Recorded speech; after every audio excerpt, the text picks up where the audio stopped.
अपनी छोटी सी दुकान पर पान बना रहे हैं। उनके चेहरे पर संतोष है, पर आंखों में कुछ अधूरापन। 8 बार भोग लगता है, दिन में 8 बार 56 भोग। क्या क्या नहीं चढ़ता मेरे प्रभु को। मीठे पकवान, नमकीन पकवान, फल, दूध, सब कुछ।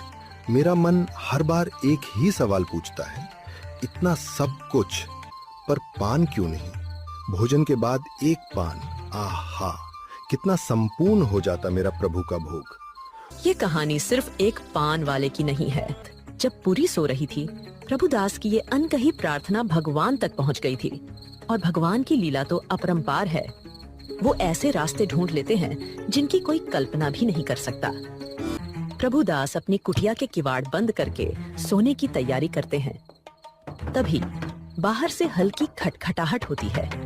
इतनी रात को कौन होगा? वह दरवाजा खोलते हैं। सामने 2 बेहद खूबसूरत नौजवान खड़े हैं। उनके घुंघराले बाल कंधों तक फैले हैं, कानों में चमकते कुंडल हैं और वस्त्र भी असाधारण रूप से सुंदर हैं। उनकी आंखों में एक दिव्य चमक है। नमस्ते प्रभुदास जी, क्या थोड़ा पान मिल सकता है? बहुत देर से चल रहे हैं, थकान हो रही है।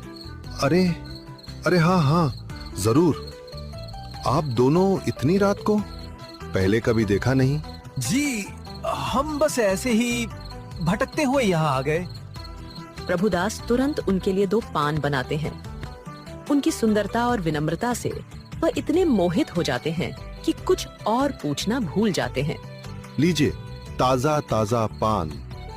दोनों युवक पान लेते हैं, एक दूसरे को देखकर मुस्कुराते हैं और पान खाते हैं। आह, लाजवाब! ऐसा पान तो हमने कभी नहीं खाया। हाँ, सच में मन तृप्त हो गया। बहुत बहुत धन्यवाद प्रभुदास जी। पान का पैसा? अरे मुझे तो याद ही नहीं रहा। कोई बात नहीं, कल आ जाएंगे तो ले लूंगा। और फिर ऐसा ही होने लगा। हर रात वही 2 रहस्यमय नौजवान आते, पान खाते और बिना कुछ कहे, बिना कुछ दिए चले जाते। प्रभुदास के लिए तो जैसे वे ईश्वर का ही कोई वरदान थे। जगन्नाथ स्वामी नयन पथगामी भवाह तुम्हें। अरे ये कौन है? ये दोनों बालक इतनी रात को प्रभुदास की कुटिया से निकल रहे हैं। मैंने इन्हें कभी मंदिर में देखा नहीं। युवक तेजी से गली में मुड़ जाते हैं और आंखों से ओझल हो जाते हैं। अजीब बात है, रोज रात को देखता हूँ, बस रात को ही प्रभुदास की कुटिया से। कुछ तो गड़बड़ है। अगले कुछ दिन बलराम दास उन पर नजर रखने लगा। बलराम दास के मन में सवाल उठते रहे